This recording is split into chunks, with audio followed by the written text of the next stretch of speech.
At Clean Virginia, we are working towards a Virginia where clean, affordable, and reliable energy is accessible to all.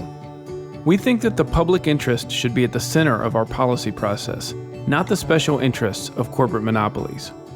As part of our work, we endorse candidates in Virginia's state elections. And in this election cycle, we are very proud to endorse Congresswoman Abigail Spanberger.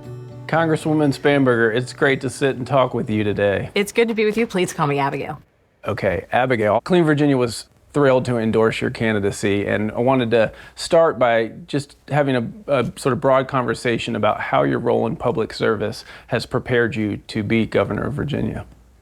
Well, my background is in public service. I grew up in a house of service. My father was a career federal agent. My mother was a career nurse. And I always knew I wanted to pursue a career in service. And so for me, that meant initially following in my father's footsteps. As a federal agent, I worked narcotics and money laundering cases.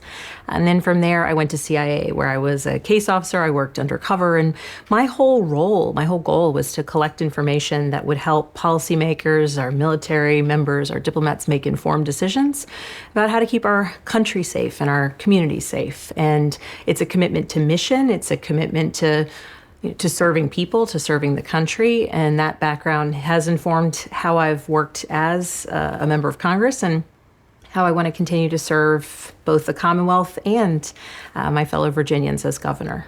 A recent poll found that 92% of people support limiting the influence of corporations and corporate money in politics. What have you heard from Virginians about this? Well, it's interesting. When I first started running for Congress, I got a lot of questions from people about what corporate PAC donations I would or wouldn't be taking.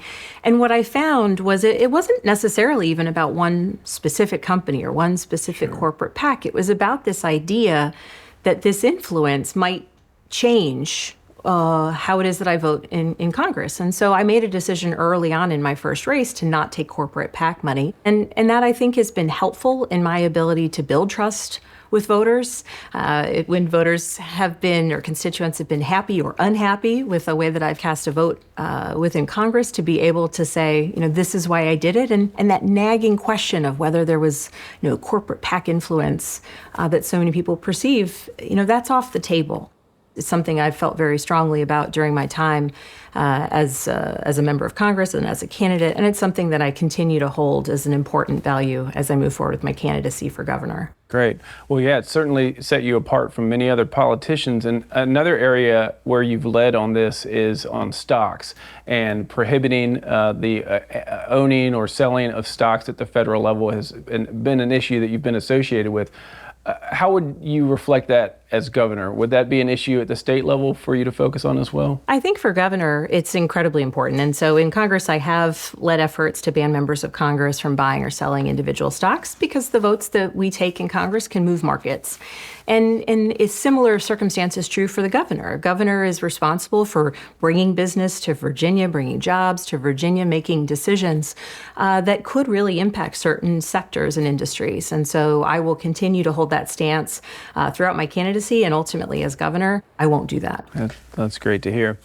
Another area where Virginia is behind in these issues is on the personal use of campaign funds. Of course, this is prohibited in most states around the country. Virginia is a laggard in this. Hopefully, this will be resolved even before you're elected governor. But if not, is this something you would support as well? It is. And I think, we've had some real examples in the halls of Congress. I think many people remember George Santos and his outrageous use of campaign dollars. Which would be legal here. Which would be legal in Virginia. And I think that recognition has been jarring for a lot of people within the Commonwealth to understand that that use of campaign dollars is legal. And I think importantly, when people donate to a campaign, they're supporting a candidate that they believe in, they want to see elected, and making sure that they know that those dollars are going towards buying the campaign lit or hiring a great staff. I think that is foundational to running good campaigns, but also to ensuring that, that people feel like their involvement, whether it's door knocking or donations, is valued and is going towards what they think it should. Yeah, absolutely. I'd like to shift now into energy questions about Virginia's role in a future that we can all be proud of. So I know you focused on this in your time at the federal level. How do you plan to focus on clean and affordable energy in Virginia as governor? Well, it's exciting to see what Virginia has already done with the Virginia Clean Economy Act, ensuring that we are actually kind of celebrating the successes of that legislation, implementing it, and committed to not just a clean energy future, but a Virginia that is the leader in that clean energy future, I think is extraordinarily important. Clean energy industries and the growth of those industries means clean energy jobs, good jobs, high-paying jobs, quality jobs. As we see increased use of electricity for electric vehicles or for AI, being able to pursue our energy needs through renewable energy is not just, I think, something that so many Virginians want to see, but it's an important priority for us as a Commonwealth, because across the country, we can be a leader, whether it is our offshore wind, whether it is utilization of rooftop solar. We have real opportunities to grow this industry here in Virginia, to be a real leader, and to respond to the challenges of energy needs of our communities in a way that's responsible, in a way that brings good jobs, and in a way that has a strong vision for the future. Mm-hmm. Recently, we've seen significant progress in energy regulation in Virginia because of a coalition between Democrats and Republicans. And the nonpartisan Lugar Center ranked you, I believe, the most bipartisan of Virginia's congressional delegation. Can you talk about the importance of working across the aisle in politics? Well, bipartisanship has to be about more than just the word bipartisanship. Bipartisanship in our two-party system, it's a way to get things done. It's a way to build coalitions. And for me, if I want to make progress on an issue or a policy, the bigger the coalition of support that I can build, the better.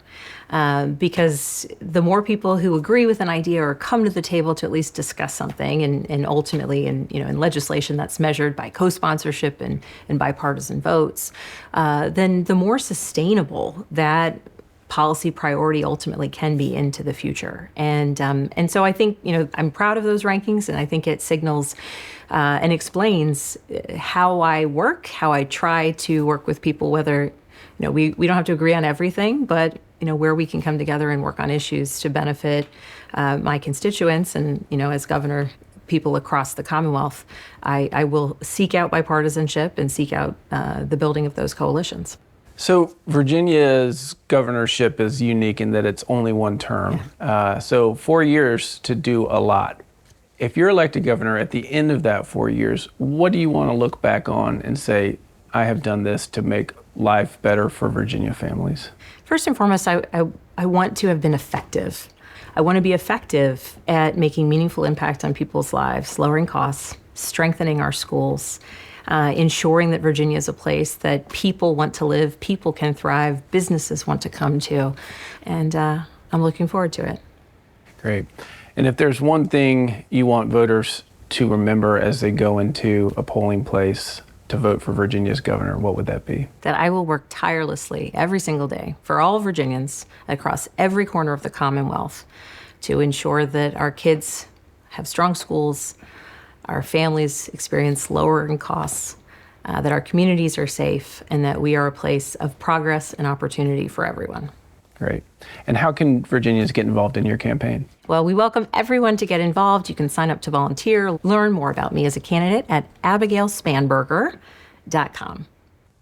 Well, Abigail, thank you so much for speaking with me today. We're thrilled to support your campaign. We're looking forward to doing everything we can to get you elected, and we look forward to seeing you in the governorship in 2026. Thank you so much.